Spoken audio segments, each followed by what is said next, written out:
Hi అండి, welcome to mass kitchen. ఈరోజు మన రెసిపీ స్వీట్ చట్నీ అండి, టామరిన్ చట్నీ. ఇది చాలా బాగుంటుంది, పుల్ల పుల్లగా తీయ తీయగా. ఇది చాట్స్లో కంపల్సరీ వాడతారండి. పానీపూరి అని, సేవ్ పూరి అని, సమోసా చాట్ ఇలాంటి వాటిల్లో వాడతారు. అయితే ఇప్పుడు మనం ఇది ఇంట్లోనే ఈజీగా ఎలా చేసుకోవాలో చూద్దాం. నేను ఒక 50 గ్రామ్స్ చింతపండు తీసుకున్నా అండి. దీన్ని ఫస్ట్ శుభ్రంగా క్లీన్ చేసుకోవాలి, గింజలు అవి ఏమన్నా ఉంటే తీసేయాలి. తర్వాత ఒక బౌల్ తీసుకుని అందులో ఈ చింతపండు వేసుకుని 2-3 సార్లు కడిగిన తర్వాత వేడి నీళ్ళు పోసుకుని నానబెట్టుకోవాలండి. వేడి నీళ్ళు కంపల్సరీ కాదు, చల్లటి నీళ్ళతో అయినా నానబెట్టుకోవచ్చు. చల్లటి నీళ్ళు అయితే కొంచెం టైం ఎక్కువ పడుతుందండి, అందుకే వేడి నీళ్ళు వాడుతున్నాను.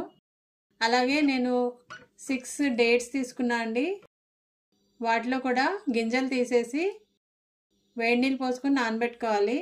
డేట్స్ నానిపోయిన తర్వాత వాటిని నీళ్ళతో సహా గ్రైండ్ చేసుకుని పక్కన పెట్టుకోవాలండి.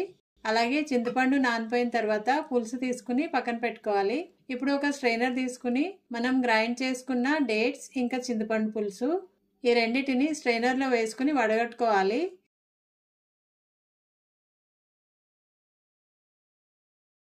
అవసరమైతే ఇంకా కొన్ని నీళ్లు యాడ్ చేసుకోవచ్చు.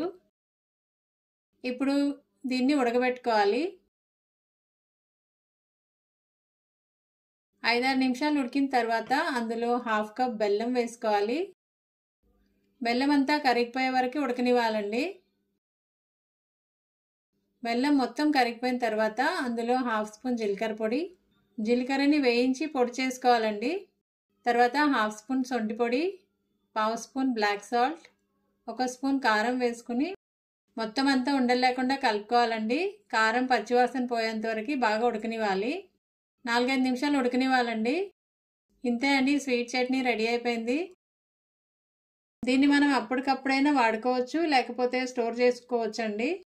మనం ఎప్పుడైనా ఇంట్లో ఏమైనా చాట్స్ చేసినప్పుడు కానీ, పానీపూరి, సేవ్ పూరి ఇలా ఎందులో అయినా వాడుకోవచ్చు అండి. మీరు కూడా తప్పకుండా ట్రై చేయండి. వీడియో నచ్చితే ఒక లైక్ చేయండి. Thanks for watching.